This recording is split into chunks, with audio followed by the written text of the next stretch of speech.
로마서 7장 14절부터 함께 한 절씩 교독하시겠습니다. 우리가 율법은 신령한 줄 알거니와 나는 육신에 속하여 죄 아래에 팔렸도다.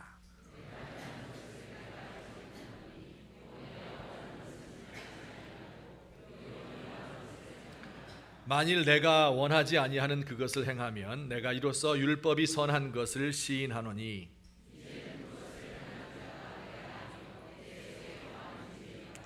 내 속 곧 내 육신에 선한 것이 거하지 아니하는 줄을 아노니 원함은 내게 있으나 선을 행하는 것은 없노라.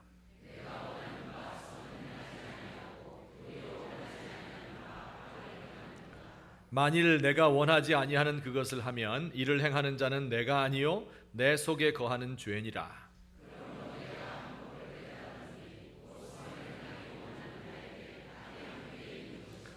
내 속사람으로는 하나님의 법을 즐거워하되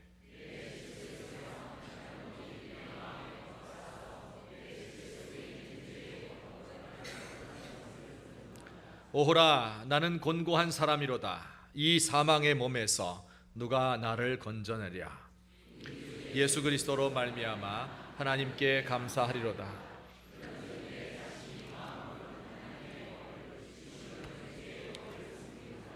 아멘. 아마 이 세상에서 가장 신기하고 또 신비로운 것이 무엇일까 생각해 보면 사람의 마음입니다. 이 세상에서 가장 신비한 것, 알 수 없는 것, 여자의 마음이지요. 이 사람의 마음이 어떻게 만들어졌을까요? 우리가 태어났을 때는 그 마음이 어렸다고 생각할 수 있겠죠. 그런데 어떻게 지금과 같은 이런 성인의 마음으로 형성이 되었을까요? 아마 부모로부터 물려받고 그 부모님의 기질과 성격이 우리 가운데 남아있기도 할 것입니다. 혹은 할아버지 할머니로부터 혹은 형제들끼리도 영향을 받지요. 또 교육에 의해서 형성되기도 합니다. 좋은 스승을 만나면 그의 가르침과 또 그의 생각과 가치관이 학생들에게 남아있기도 합니다. 혹은 어렸을 적에 겪었던 사건들 혹은 또 고통스러운 일들, 이런 것들은 영락없이 우리의 마음속에 어느 한 구석에 상처로 남아있는 것을 우리가 알게 됩니다. 이 사람의 마음이라고 하는 것은 여러 다른 마음들이 조합되어서 만들어진 복합체인 것 같다, 그런 생각이 들어요. 그죠? 분명히 나라고 하는 것은, 내 마음은 하나밖에 없어요. 나 하나인데, 그런데 그 내 속에 수많은 사람이 숨어 있고 수많은 사람의 영향력이 들어가 있는 것을 볼 수 있습니다. 제가 늘 좋아하고 야유회 때마다 부르는 노래가 있죠. 내 속엔 내가 너무도 많아서 당신의 쉴 자리를 뺏고 내 속엔 헛된 바램들로 당신의 편할 곳 없네. 요만큼만 해야지 야유회 온 줄 알면 안 돼. 내 속엔 내가 너무도 많다. 근데 더 놀라운 것은, 더 신비한 것은요, 내 속에 있는 이런 여러 가지 나를 구성하고 있는 것들이 있잖아요. 근데 그것을 내가 잘 모른다는 거예요. 생각해보면 내가 하고 있는 일, 내가 말하고 행동하는 그런 일 가운데 이유가 없는 것들도 많아요. 어떤 사람을 굉장히 좋아하는데 그 이유가 뭘까요? 그 사람의 눈빛이 어디서 많이 보던 것이기 때문에, 혹은 그의 말투 때문에 그를 사랑하게 되었을까요? 왜 내가 이 세상에 하고 많은 남자들이 있는데 그 중에 유독 그 남자에게만 빠져 있는가? 이것을 아무리 분석해 보아도 알 수가 없어요. 또 어떤 사람은 괜히 싫은 사람도 있지요. 왜 싫은지 모르는 거예요. 며느리가 왜 싫은지 몰라요. 그냥 싫으니까 발뒤꿈치가 달걀 같아서 싫다, 이렇게 얘기하는 거지요. 왜 어떤 것을 보면 감동하고 어떤 것에는 혐오감을 느끼는지, 왜 어떤 때는 가슴이 먹먹해지고 어떤 것에는 기뻐하는지, 이런 것들을 우리가 다 알 수 없습니다. 우리 속에 있는 나의 마음인데 내가 알 수 없어요. 심리학자들은 이런 것을 가리켜서 우리의 속에 무의식의 세계가 있다 그렇게 말해요. 의식이라고 하는 것은 내가 생각하는 부분이죠. 그런데 무의식은 생각하지도 못하는 부분이 있는데 이것을 무의식의 세계 혹은 잠재의식이다 이렇게 부르기도 해요. 빙산이 북극에 가면 10분의 1만 물 밖에 나와 있고 10분의 9는 물 속에 감추어져 있습니다. 그리고 우리의 생각에 드러나 있는 것은 10분의 1밖에 안 되고 우리의 내면에 감추어져 있는 것이 훨씬 더 많다 그렇게 이야기들을 합니다. 그래서 이제 10길 물속은 알아도 한 길 사람 속은 모른다 이렇게 이야기를 하지요. 이는 다른 사람의 마음속에 뭐가 있는지를 모른다 그런 뜻이기도 하고 사실은 내 마음속에 뭐가 있는지도 모릅니다. 우리가 때로 억울한 일을 만나게 되면 어때요? 아우 이거 너무 억울해. 버선목 뒤집듯이 뒤집어 보일 수도 없고 그런 표현을 쓰지요. 그렇죠? 근데 정말 버선목 뒤집어 보이듯이 내 마음을 다 뒤집어 보면 어떻게 될까요? 정말 억울하지 않을까요? 정말 내 모든 것이 다 드러나면 백일하에 드러나면 그게 떳떳할 수 있을까? 그런 생각을 해보게 됩니다. 여러분 오늘 이 로마서 7장 말씀에서는요 이 세상의 심리학이 가르쳐줄 수 없는 그것들과는 비교도 할 수 없는 하나님의 말씀 사람의 마음을 하나님은 이렇게 보신다 하는 것이 그 안에 기록되어 있습니다. 그러니 여러분이 이 로마서 7장 후반부의 말씀을 통해서 우리의 마음이 어떠한가 하는 것을 배우고 돌아볼 수 있는 시간이 되었으면 좋겠습니다. 우리 두 가지로 제가 나누어서 좀 설명을 드리겠습니다. 자, 우선 첫째로 로마서 7장에서 말하는 우리 자신의 마음이 어떠한가 하는 것을 한번 살펴보죠. 다 같이 읽겠습니다. 시작. 나의 자아가 분열되어 죄를 짓게 한다. 이게 성경의 얘기예요. 그죠? 내 속에 두 개의 서로 다른 내가 있다는 거예요. 선을 행하려는 나와 악을 행하려는 나로 분열되어서 이 둘이 서로 다투고 있다. 선을 행하기 원하는 첫 번째 내가 있고 악을 행하는 두 번째 내 자아가 있다는 겁니다. 우리 19절 말씀을 한번 볼게요. 19절 시작. 내가 원하는 바 선은 행하지 아니하고 원하지 아니하는 바 악을 행하는도다. 이건 무슨 얘기예요? 선을 행하고 싶은 마음이 한쪽에 있으면서 그런데 실상 행하고 있는 것은 악을 행하고 있는 자신의 모습을 본다. 그런 이야기예요. 둘 다 나입니다. 나는 그러려고 하지 않는데 죄 짓고 싶은 마음이 어디에선가 생겨요. 여러분 객관적으로 보면 내가 다른 사람들보다 많이 가지고 있는데 이상하게도 다른 사람의 것이 탐이 나요. 이거 내가 가지고 있는 거 막 자랑하고 뽐내는 것은 속물근성이다. 내가 아주 싫어하는 거거든요. 그런데 이상하게도 어떨 때 보면 자랑하고 있어요. 그렇게 하면 안 되는 줄 알면서도 위기 상황에 몰리면 거짓말이 입에서 술술 나옵니다. 나중에 반드시 후회를 하게 되겠지만 다른 사람을 뒤에서 욕하는 것은 아주 재미있는 일이에요. 순종해야 하는 것을 알면서도 불순종할 때 쾌감을 느끼는 것이 이것이 우리의 모습이라는 이 두 가지를 다 가지고 있어서 이 분열된 자아가 서로 싸우고 있다. 21절 말씀도 우리 같이 봅니다. 시작. 그러므로 내가 한 법을 깨달았더니 그 선을 행하기 원하는 나에게 악이 함께 있는 것이로다. 선을 행하고 있는 그 와중에도 악이 함께 있다는 거예요. 겉보기에는 선을 행하는 것 같은데 속으로는 죄를 짓고 있다는 겁니다. 이건 무슨 뜻이에요? 선행 중에 제일 큰 선행은 뭡니까? 그건 바로 예배 드리는 거예요. 근데 예배 드릴 때 우리의 마음이 어때요? 여러분이 지금 여기 왜 나오셨어요? 아, 내가 하나님을 예배하러 왔다. 하나님의 말씀도 듣고 나 자신을 살피고 그리고 하나님의 뜻을 행해드리고 하나님께 예물을 바치기 위해서 경배하기 위해서 이곳에 오시지 않았어요? 그런 마음이 우리에게 있습니다. 그런데 그럼에도 불구하고 우리 마음속 한 구석에는 어때요? 아이고 이거 오늘 피곤하고 비도 오는데 빨리 좀 끝났으면 좋겠다. 이거 집에 가서 빈대떡 부쳐 먹고 빨리 TV나 보았으면 좋겠다. 이렇게 생각하는 사람이 있어요, 없어요? 예. 이 교회 오면 사람들 막 만나야 되는데 이것도 맨날 보는 사람이 이거 지겨워요. 또 아무런 감동도 없이 습관적으로 예배 드리는 것도 참 지루하다. 이런 마음이 우리 속에 있을 거예요. 또 어떤 분들은 이제 기도할 때도 기도는 왜 해요? 하나님과 교제하고 영적으로 하나님 만나고 막 간구하고 내 뜻을 아뢰고 이렇게 하는 게 기도 아니에요. 기도하는 거예요. 그런데 또 어떤 마음이 있어요. 오늘은 내가 기도를 이렇게 오래 하면 목사님이 보시면서 이분 신앙이 좋은 분인 줄로 이렇게 생각하겠구나 하는 마음도 마음속 한구석에 있어요. 선행을 할 때도 다른 사람을 돕고자 하는 마음이 있는 거예요. 그런데 동시에 자기 자신을 만족시키고 싶은 허영심도 그 마음에 있습니다. 누군가 어려운 일을 만났대요. 그러면 그에게 찾아가서 얼마나 안 됐습니다. 참 얼마나 괴로우세요. 위로하고자 하는 마음이 있지요. 그래서 돈 10만 원 가지고 찾아가는 거 아니에요.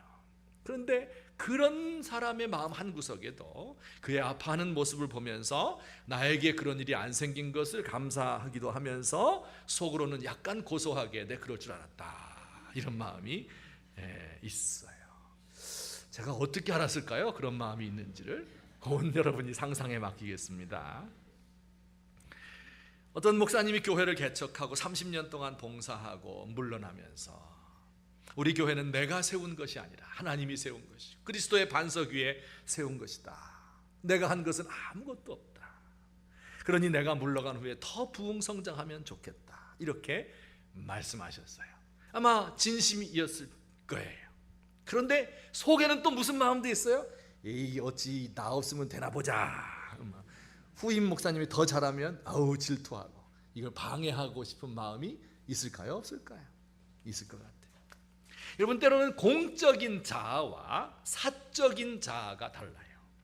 사람들 앞에 있을 때의 나와 홀로 있을 때의 나의 모습이 달라요. 사람들로부터 찬사를 받고 그들 앞에서 메이크업을 하고 있는 밝은 나와 홀로 그늘지고 축축한 곳을 좋아하는 어두운 나가 있어요. 이 둘이 달라요. 근데 그게 나 한 사람 속에 있어요. 다른 사람들 앞에서 큰 소리치는 내가 있고 반면에 아무도 없는 어두운 곳에서 열등의식과 자기 연민의 상처를 핥고 있는 내가 있습니다. 목사, 장로, 권사, 집사, 교수, 사장, 의사, 검사, 변호사, 회장, 총무 등 명함에 써넣을 수 있는 직분과 직함으로 보여지는 멋진 내가 있고 또 우리 가족들만 아는 비열하고 치졸한 욕망으로 가득 찬 속물인 내가 있습니다. 제가 신방을 하면서 기도 제목을 써내라. 그러면 우리 남편 사업 잘 되게 해주세요. 우리 애들 학교 합격하게 해주세요. 우리 가족 건강하게 해주세요. 이건 써낼 수 있는 기도 제목이에요. 근데 진짜 기도 제목은 뭐예요? 써낼 수 없어요. 그걸 써내는 순간 제명이 될 것이기 때문에 써내기 힘들어요. 절대 다른 사람 앞에서 써내기 어렵습니다. 여러분, 어떤 분은 이런 질문을 해요. 이런 인간의 이런 분열된 자아의 모습, 이것은 예수님 믿기 전의 모습이 아닙니까? 그렇게 말하는 사람도 있어요.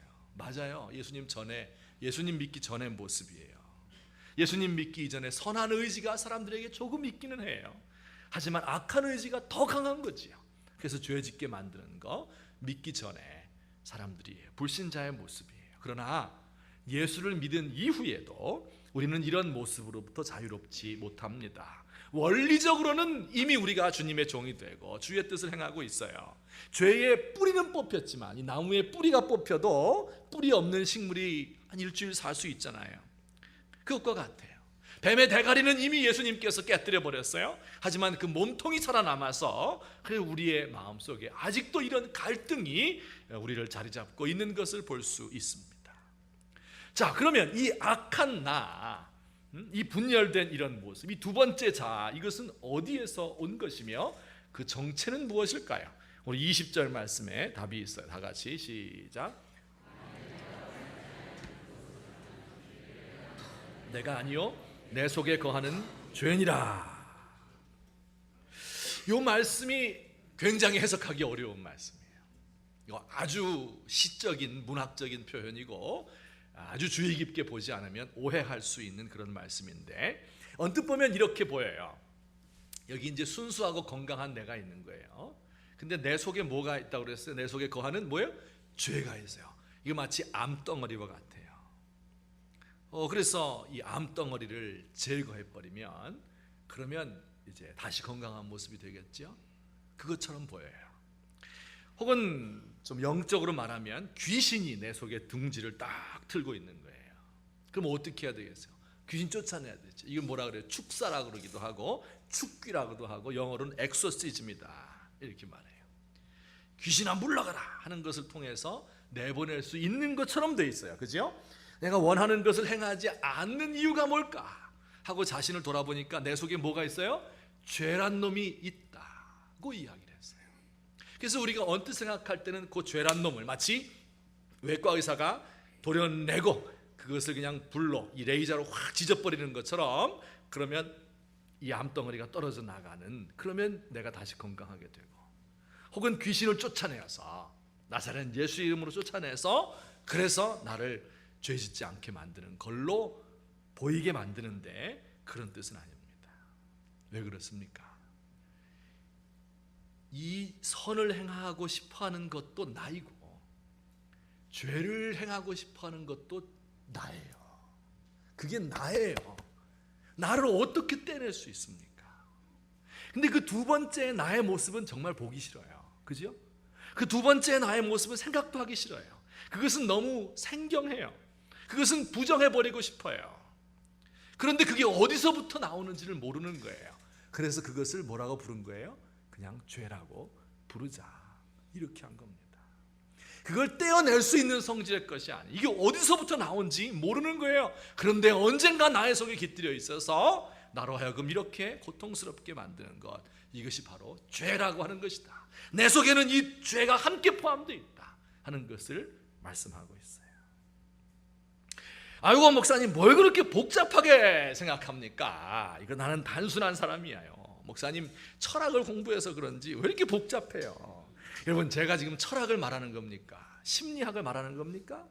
아닙니다. 뭘 말하는 거예요? 성경을 말하는 거예요. 이건 성경에서 가르쳐주고 있는 거예요. 이 세상엔요 분열되지 않은 자아를 가진 단순한 사람과 복잡한 사람으로 나뉘어져 있는 게 아니고 다 사람은 복잡해요. 사람은 다 이중인격이에요. 사람은 다 양면을 가지고 있어요. 그런데 어떤 사람은 그냥 그것을 인정하지 않는 사람이 있을 뿐이지 모든 사람은 다 분열되어 있습니다. 이게 성경의 가르침이에요. 사도 바울 선생님도 분열되어 있다고 그랬는데 여러분이 사도 바울보다 뛰어납니까? 여러분 단순하다고 자신을 믿는 게 더 무서운 거예요. 나는 순전하다. 내 동기는 하나뿐이다. 이게 스스로를 속이는 겁니다. 여러분 이 세상에서 제일 무서운 게 뭔지 알아요? 나도 모르는 사이에 내가 죄의 도구가 되는 거예요. 근데 그런 일이 날마다 일어나고 있어요. 이 심리학자들 얘기 한번 또 할게요. 방어 기제라는 게 있어요. Defensive mechanism. 적이 쳐들어올 때 나를 방어하는 거예요. 그죠? 근데 그 적이 누구냐 하면 나에게 고통을 주고 압박을 주는 이런 스트레스들이 막 오는 겁니다. 그러면 방어해야 되잖아요. 그것들을 방어하는데 나도 모르는 사이에 내 무의식이 방어한다는 거예요. 무슨 얘기냐면 나에게 불리한 것은 잊어버리는 성질이 있어요. 여러분 그렇죠? 내가 돈 남에게 빌려준 거는 나에게 유리한 거잖아요. 빨리 받아야 되니까 그거 절대 안 잊어버려요. 근데 누가 내가 남에게 돈 꾼 거 그럼 바로 잊어버려요. 같은 돈 거래가 있었는데 남에게 빌려준 거는 안 잊어버리고 내가 꾼 거는 잊어버려요. 그 왜 그럴까요? 내 마음속에서 네 불리한 것은 빨리 잊어버려라 하는 나도 모르는 작용이 막 진행이 되고 있는 거예요. 제일 무서운 게 제가 보니까 투사라고 하는 건데요. 이건 뭐냐면 내가 상대방을 미워하는 거예요. 그래놓고 상대방이 날 미워한다. 이렇게 뒤집어 씌우는 겁니다. 예를 들어서 여러분 예수님이 가르치고 있을 때 가늠한 여자를 데리고 나왔잖아요. 그래서 사람들이 막 돈 짱돌을 들고 이 여자를 때려 죽여야 된다. 분기가 탱천해서 막 분노를 품고 있잖아요. 근데 사실은 가늠한 것은 그 여자가 아니라 돌을 들고 있는 남자들이에요. 자기 속에 그게 더 강한 거예요. 이거 없는 척 하려고 더 썩내면은 사람들이 너 죄 안 졌다고 할 것 같아. 이런 것들이 무의식 속에서 진행이 되는 거예요. 나도 알지 못하는 사이에 내가 죄를 짓고, 이게 얼마나 무서운 일입니까? 그래서 이렇게 탄식하는 거예요. 24절 말씀, 우리 다 같이 24절 시작. 오호라, 나는 곤고한 사람이다.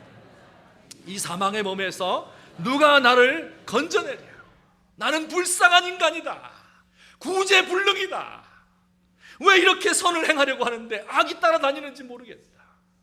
오죽하면 그것을 죄란 놈으로 불러서 암덩어리처럼 제거해버리면 좋겠는데, 그런다고 해서 없어지면 얼마나 좋겠어요. 죽을 때까지 따라다니는 거예요. 그래서 불쌍한 인간이다.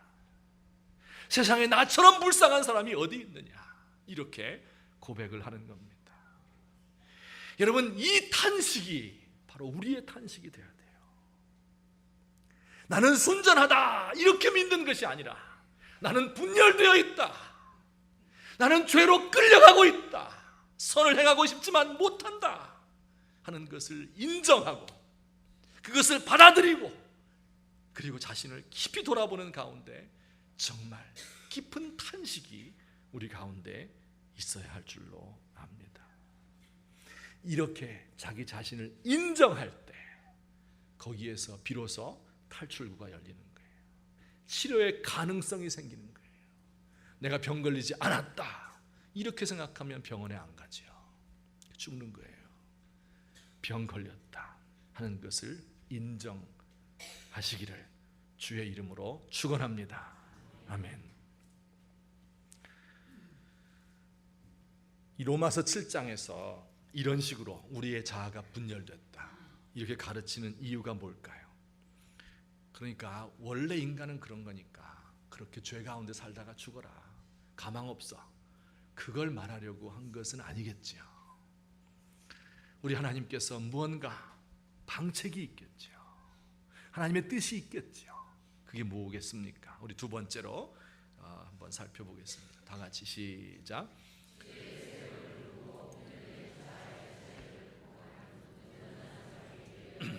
죄의 세력을 누르고 나를 끌고 가는 그놈을 차단해버리고, 분열된 차이의 이 자아의 차이를 극복하고, 그래서 어떤 사람이 돼요? 온전한 사람이 되기를 원한다 하는 하나님의 뜻이 이 가운데 포함되어 있는 겁니다. 포기하고 그냥 인간은 원래 그런 거야 이렇게 살라는 것이 아니라, 이것을 극복하라는 거지요. 내 속에 잔존해서 세력을 떨치고 있는 죄의 세력을 죽여야 된다.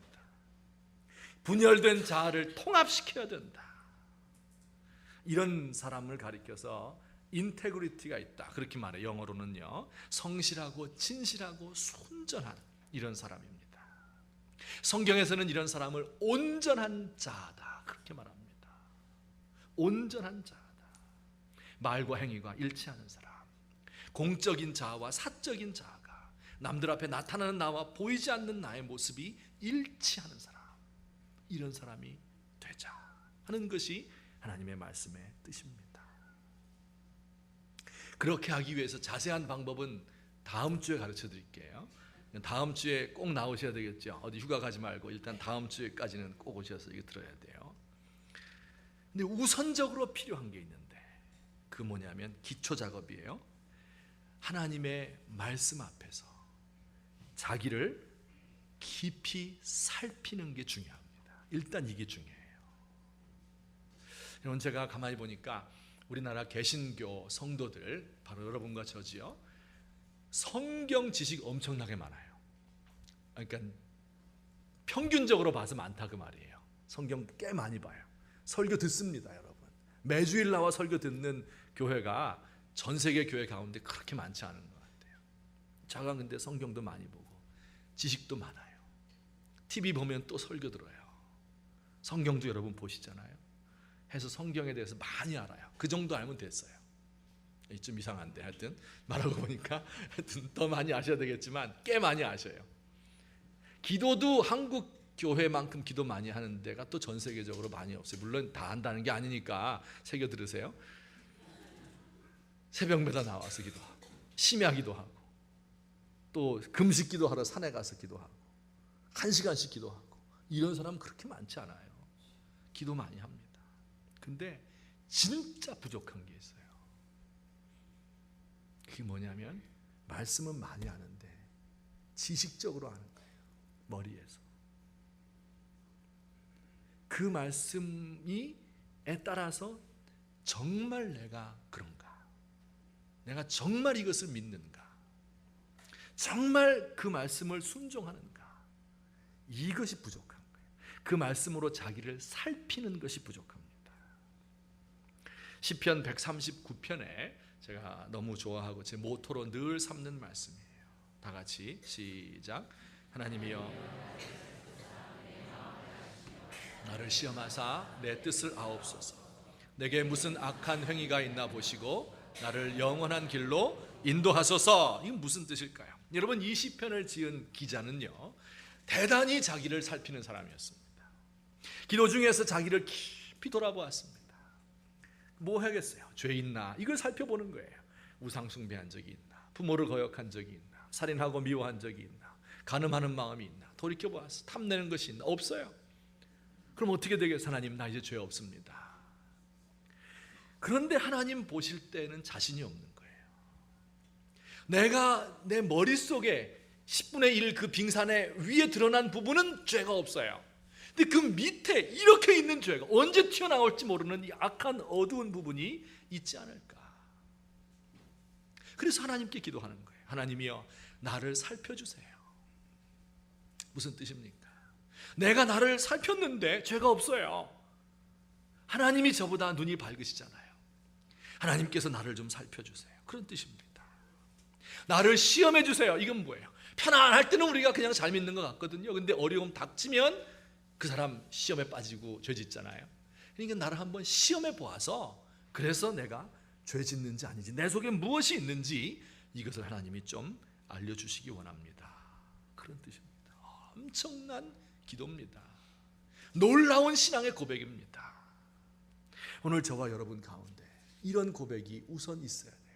하나님께서 원하시는 것은 분열된 자아의 모습으로 살아가는 것이 아니라 통합된 자, 온전한 신앙을 가진, 인격을 가진 모습으로 살기를 원하시는 거예요. 오늘 저와 여러분이 그런 사람 되시기를 예수님의 이름으로 축원합니다. 이것을 우리 평생의 기도 제목으로 삼으셔야 됩니다. 여러분, 우리의 기도 제목이 뭐예요? 내가 이제까지 살았는데 내 업적을 좀 더 남겼으면 좋겠습니다. 내 이름을 좀 더 높였으면 좋겠습니다. 이것이 우리의 목적이 돼야 되겠어요? 이것이 우리의 인생의 목적입니까? 아니에요. 하나님, 내 안에 분열된 자아의 모습이 있어요. 선한 일을 하려는 마음도 있지만 악한 쪽으로 자꾸 가요. 이것을 어떻게 해결하면 좋겠습니까? 하나님, 저를 도와주세요. 이것이 우리의 평생의 기도 제목입니다. 제가 설교 말씀을 하면서 늘 거의 한 주도 빼지 않고 회의에 빠집니다. 의심에 빠져요. 뭐겠습니까? 이거 설교한다고 성도들의 마음이 변화될까? 그런 의심에 늘 빠집니다. 죄의 욕망을 죽이라 그랬는데 정말 죄의 욕망을 죽이셨나요? 하나님께 살아있는 반응을 보이자 그렇게 설교해서 했는데 정말 살아있는 관계를 맺으셨습니까? 하나님의 노예로 살아보자 그렇게 했는데 정말 하나님께 한 가지라도 더 복종한 것이 있습니까? 아니면 그냥 설교 들을 때는 아멘 할렐루야 맞다 좋은 이야기다, 그런데 문을 나서면 다 잊어버립니까? 근데 그보다 더 회의가 드는 게 있어요. 뭐겠습니까? 나 자신의 모습이에요. 제가 어렸을 때부터 성경을 읽어 성경을 많이 압니다. 신학을 공부했어요. 오랫동안 공부했습니다. 역사를 공부했기 때문에 우리 시대를 향한 하나님의 뜻이 무엇인가 이것을 안다고 생각해요. 그리고 그것을 설교합니다. 그리고 사람들을 설득시키려고 노력을 하지요. 그런데 제가 저 자신을 깊이 생각하는 겁니다. 정말 그렇다고 믿고 있는 것인가? 정말 그것을 위해서 너를 손해볼 수 있을 것인가? 이제 지천명의 나이가 되어서 자신을 돌아보니까 그런 의심이 많이 듭니다. 아니면 지금까지 공부한 거. 너 아는 거 이거밖에 없잖아. 이거밖에 없어요, 아는 게. 성경밖에. 그러니까 그걸로 밥 먹으려고 하는 거 아니냐. 그런 생각이 들어요. 제가 한 신학생 때, 지금으로부터 한 7, 8년 전, 5, 6년 이상 됐겠죠. 그때 이제 제가 어떤 우연한 기회에 목사님, 장로님들이 모여서 이 회의하는 곳에 이제 방청을 하게 되었습니다. 그리고 그날 시험에 들렸어요. 제가 보면 진짜 별것도 아닌 거. 그게 무슨 이데올로기에 관한 것도 아니고, 무슨 남북 통일에 관한 것도 아니고, 아무것도 아닌 개인의 명예, 요만한 거, 요만한 이권, 이런 거 가지고 막 싸우는데요. 얼마나 시험 들었는지 몰라요. 그래서 그날 집에 와가지고 저희 아버지한테 이야기했어요. 아버지, 이 사람들 이거 예수 믿는 분들이에요? 이거 이렇게 해서 천당 가겠습니까? 정말 하나님이 살아 계신다고 믿으면 이렇게 할 수 있습니까? 정말 설교할 때는 다 양보해라, 희생해라, 섬겨라, 맨날 이런 얘기 한 번도 안 빼고 하잖아요. 저도 그렇고 다 하잖아요. 그런데 안 해요. 그 어떻게 말과 행동이 그렇게 다릅니까? 하며 시험에 들려서 막 정의감에 불타서 이야기했어요. 그랬더니 저희 아버지께서 이렇게 이야기해 주셨어요. 자, 그분들이 헌신할 때, 너처럼 신학생 때 30년 전쯤 됐겠죠. 20년 전쯤 됐겠죠. 그때는 전쟁 직후라서 목사 되는 것은 정말 희생의 길을 가는 거잖아요. 그런데 그들은 순전한 마음으로 헌신했다. 그런데 20년, 30년이 지난 지금에 와서 그들의 모습이 그렇게 변했다면, 네가 지금 이렇게 하나님 앞에 헌신하겠다 그러고 정의감에 불타가지고 막 주를 위해서 모든 거 다 바칠 것처럼 그렇게 하고 있는 마음은 이해를 하겠는데, 네가 앞으로 20년 후, 30년 후가 되었을 때 그렇게 되지 않으리라고 어떻게 장담할 수 있겠느냐, 이렇게 말씀하셨어요. 그게 벌써 옛날 얘기예요. 7, 8년 전 신학생 때 얘기인데 가슴에 확 와서 닿았습니다. 정말 그렇구나. 내가 하나님 앞에 정신 차리지 않으면, 내가 자신을 살피지 않으면 정말 그렇게 되겠구나. 세월이 흘러서 이제 제가 27, 8년 되어서 성인이 되고 이 중견이 어느새 되어버렸습니다. 그리고 저 자신을 돌아보는 거예요. 정말 말과 행동이 일치하는가?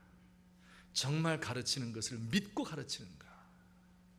정말 내 속에 분열된 자아가 없느냐 하는 질문 앞에서 너무나 고통스러운 요 몇 년을 보내었습니다. 그리고 제가 목표를 세웠어요. 내 인생의 목표는 우리 교회를 성장시키고 선교 사역을 감당하고 하나님의 나라를 확장시키고 하는 것도 해야 되겠죠. 근데 그건 부업이다. 본업은 뭐냐? 내가 가르치고 있는 말씀, 설교하는 그 성경의 말씀이 그걸 정말 네가 믿고 있느냐, 이걸 돌아봐야 된다. 거기서 실패하면 남들한테 뭐라고 이야기를 해? 남들이 변화되지 않는 것을 뭘 불평하고 그걸 얘기할 자격이 어디 있느냐. 그런 마음이 많이 들었어요. 그래서 하여튼 저의 앞으로의 평생의 목표가, 그리고 공부를 한다면 그 공부의 방향이 그런 쪽으로 가야 된다. 어떻게 하면 나 자신을 살필 수 있는가. 오늘 여러분들도 이 일에 함께 동참했으면 좋겠습니다.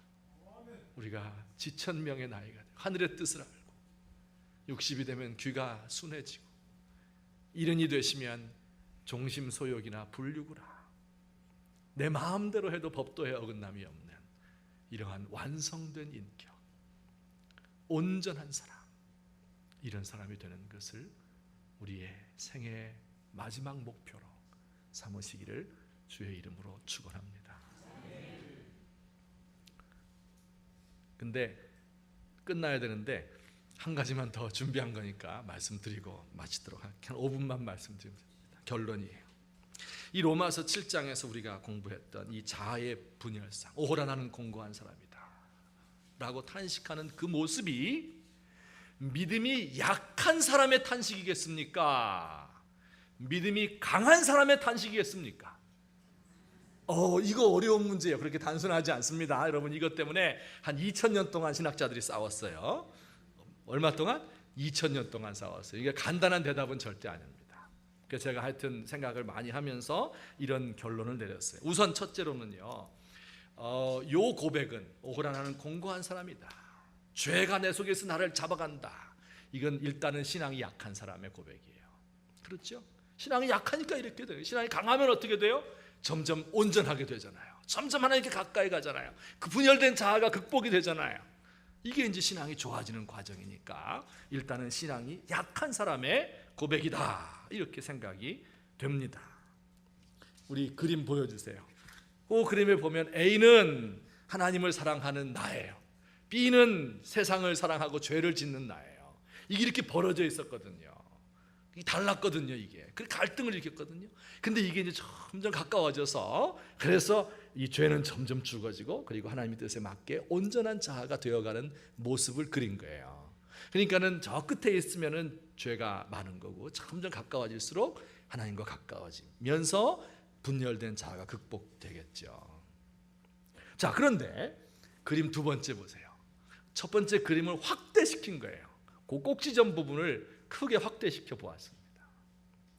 그랬더니 이런 일이 벌어지는 거예요. 멀리서 보면 하나님과 분명히 가까워져 있는데요, 가까이서 자기 자신을 들여다보니까 아직도 너무 먼 거예요. 이해되시겠죠? 배율이 높은 돋보기로 보면 볼수록 그 차이는 더 커지는 겁니다. 예를 들면 이런 거예요. 공부 잘하는 아이와 못하는 아이가 있는데, 공부 못하는 아이는요, 똑같이 시험 봤는데 집에 와서 엄마, 오늘 시험 잘 봤어. 못하는 아이가. 잘하는 아이는 오늘 시험 망쳤어. 근데 알고 보면 공부 못하는 애는 30점 맞았고 잘하는 애는 하나 틀린 거예요. 근데 왜 그런 반응을 보일까요? 공부 못하는 애는요, 맞은 것만 생각나는 거예요. 맞은 것만. 엄청 많이 맞은 거예요. 6개나 맞았잖아요. 많이 맞은 거예요. 그 생각나.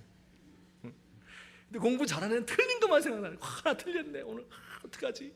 나 2등 할지 몰라. 이러면서. 이해되시죠? 이건 제가 밥 먹다가 말이에요, 된장 국물 셔츠에 늘 흘리고, 김치 먹다가 바지에 떨어뜨리고, 커피 흘려가지고 맨날 이런데 이렇게 얼룩얼룩합니다. 이 멀리서 보면 잘 모르고, 주일날은 제가 깨끗하게 입고 와요. 하지만 이제 평소에는 그렇게 묻히고 다닙니다. 근데 그게 잘 안 보여요. 왜냐하면 이 옷은 시커먼 거 입고 넥타이는 얼룩덜룩한 거 매기 때문에 그렇습니다. 근데 만일 앙드레 킴 선생님이 만드신 하얀 정장에 커피를 흘리면 어떻게 될까요? 만일 결혼식 날 신부가 새하얀 드레스를, 웨딩 드레스를 다 입었는데 그 드레스에 시뻘건 총각김치 먹다가 떨어뜨리면 어떻게 될까요? 그 양은 아주 조금밖에 안 돼요. 내 옷에는 온갖 더러운 게 다 묻었어요. 그런데 별로 개의하잖아요. 그런데 하얀 앙드레 김 선생님 옷에는요, 웨딩 드레스에 묻은 김치 쪼가리는요, 그렇게도 불쾌할 수가 없어요. 그렇게도 크게 보일 수가 없어요. 그렇게도 기분 나쁘고 혐오스러울 수가 없습니다. 여러분, 이런 거예요. 하나님께 가까이 가면 갈수록 어때요? 내가 하나님과 너무 멀다. 역설이지요. 죄를 안 지으면 안 지을수록 눈이 밝아지니까 내 마음이 더 들여다 보이는 거예요. 나는 곤고한 사람이다. 내가 어떻게 살아야 되나? 누가 나를 건져낼까? 탄식 속에 살아가게 됩니다. 그리고 하나님께 늘 그렇게 기도해야 돼요. 하나님, 나를 살펴주세요. 제 마음이 어떤지를 가르쳐 주세요. 나를 시험해 주시고 내 뜻이 무엇인지 저에게 좀 알려주시면 안 되겠습니까? 그러면 제가 그것을 회개하고 다스리고 그리고 주님 앞에 좀 더 나아가겠습니다. 이렇게 기도하시며 나아가시는 저와 여러분 되시기를 우리 주님의 이름으로 축원합니다. 아멘. 우리 같이 한번 기도하겠습니다. 우리 이 말씀 들은 거 생각하며 기도해요. 하나님, 저에게 이 온전한 믿음을 주세요. 저를 살펴보게 해주세요. 내 안에서 무슨 일이 일어나고 있는지 거기에 관심을 두게 해주세요. 내가 돈 벌고 명예를 추구하고 남들 앞에 나서고, 여러분 그게 무슨 의미가 있습니까? 내 자신이 분열되어 있는데 그것 때문에 내가 불쌍한 자인데 그것이 무슨 의미가 있어요? 하나님 앞에서 내가 진짜 힘써야 될 일이 무엇인지 생각하시며 하나님 앞에 나아가시는 이 아침 되셨으면 좋겠어요. 여러분, 저도 그렇게 할게요. 여러분도 마지막 남아있는 삶을 하나님 앞에서 온전한 인격을 갖출 수 있도록, 남들이 보나 안 보나 그것이 문제가 되지 않는 순전한 자아의 모습을 가질 수 있도록 하나님 저를 도와주십시오. 우리 같이 이 시간에 기도하겠습니다. 사랑의 하나님 아버지, 은혜를 감사합니다. 연약하고 간절히 하나님 아버지, 하나님 아버지, 주 앞에 나서시고 아버지께서 도와주시고 아버지께서 사랑해 주셔서 감사합니다. 아버지 하나님이여, 이 모든 것이 아버지여 진정성을 가지고 진심으로 하나님을 섬겨드리시고, 아버지 하나님 진심으로 하나님을 섬겨드리시고, 아버지 하나님이여 진짜 주님을 섬겨드릴 수 있도록 도와주시고, 아버지 하나님이여 이 영적인 훈련을 게을리하지 않게 하시고 자기를 쳐서 복종시키며 하나님 아버지 주의 뜻이 무엇인지 분별하며, 그리고 하나님 앞에서 아버지 하나님 욕심을 부리지 아니하고 주의 뜻을 따르며 살아갈 수 있도록 하나님 아버지 우리를 도우시고 인도해 주옵소서. 우리 교회에 이러한 운동이 일어나게 하시고 자기를 깊이 살펴볼 수 있는 이 은총을 우리에게 허락하여 주시옵소서. 감사합니다. 사랑의 하나님 아버지, 은혜를 감사합니다. 참으로 보잘것없는 인생이요, 이런 이중적인 마음을 가지고 안과 밖이 다르고 겉으로 보여지는 나와 내면에 있는 추악한 나의 모습이 다른 이러한 삶을 우리가 살고 있습니다. 하나님 아버지, 나는 곤고한 사람이요, 이 사망의 몸에서 건져낼 자가 없습니다. 하나님 아버지, 그러나 우리 주님께서 허락하신 그 약속을 의지하고 우리 주님의 십자가의 반석 위에 든든히 서서 성령님의 도우심으로 하나님께서 나에게 가르쳐 주시는 내 자신의 모습을 더 분명히 볼 수 있게 하시고 온전한 인격과 신앙을 갖춘 주의 귀한 종들로 우리의 남은 삶을 보낼 수 있도록 하나님 도와주시옵소서. 예수님의 이름으로 기도합니다. 아멘. 우리 함께 찬송하시겠습니다. 263장 이 세상 험하고 나 비록 약하나.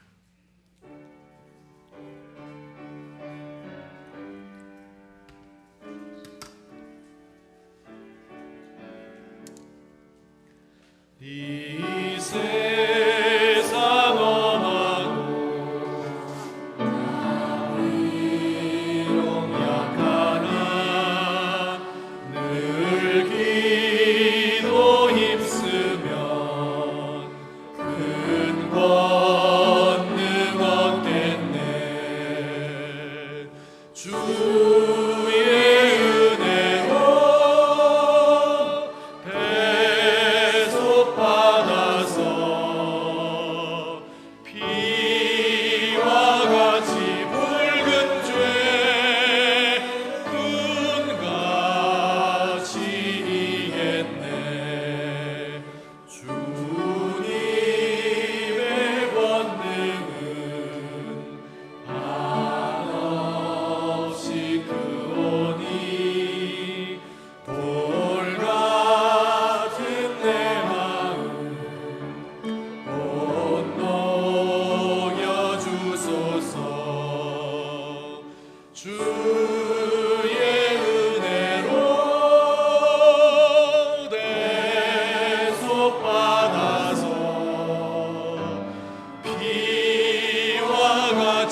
연약하여 늘 넘어집니다.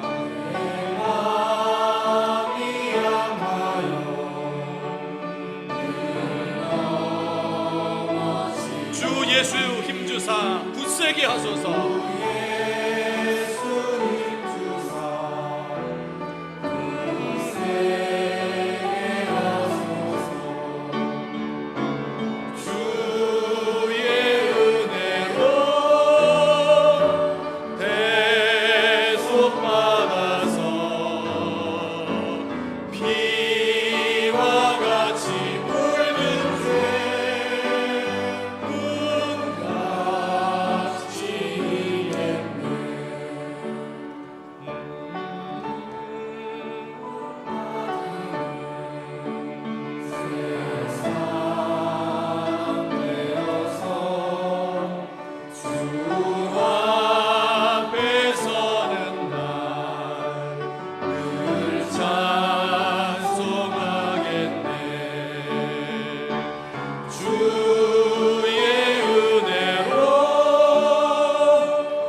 사랑의 하나님 아버지, 오늘 우리 주님의 택한 귀한 백성들이 주님 앞에 우리의 몸과 마음을 드리고 우리의 시간과 물질로 하나님을 경배합니다. 주께서 이 모든 우리의 예배를 기쁘게 받으시옵소서. 하나님, 우리 지나간 반년 동안의 삶을 돌이켜보면서 우리가 하나님 앞에 잘한 것이 없고 해드린 것이 없지만 하나님이 우리 조국과 민족을 지키어 주셨고 우리의 가정을 평안케 하셨고 우리의 직장 가운데 우리의 사업에 복을 주셨사오니 감사합니다. 하나님 아버지여, 주님께 모든 영광 돌려드리오니 하나님, 주의 사랑하는 백성들 이 모든 예물을 기쁘게 받으시옵고 하늘에서 예비하신 모든 신령하고 또 기름진 복으로 우리에게 넘치도록 채워주시옵소서. 하나님 아버지, 우리 성도들 가운데 무거운 죄의 짐을 지고 중독되어서 끊지 못하는 죄악들이 있어서 괴로워하는 주의 백성들이 있습니다. 질병으로 인하여서 참으로 하나님 앞에 육신의 연약함 때문에 부르짖는 종들이 있습니다. 그 가정의 불화로 인하여서 혹은 자녀들의 문제로 인하여서 하나님 앞에 애타하며 간구하는 종들이 있나이다. 하나님 아버지, 그들의 모든 간절한 기도의 소원을 주께서 응답하시옵소서. 속히 이루어 주시옵소서. 오 하나님 아버지여, 또 해외에 나가 있는 우리의 자녀들과 그리고 군문에 있는 아들들을 주님께서 기억하시며 지금 이 시간도 지하에서 하나님 앞에 부르짖으며 주님의 공의의 때를 바라보는 북한에 있는 우리의 형제 자매들도 하나님이여 기억하여 주옵소서.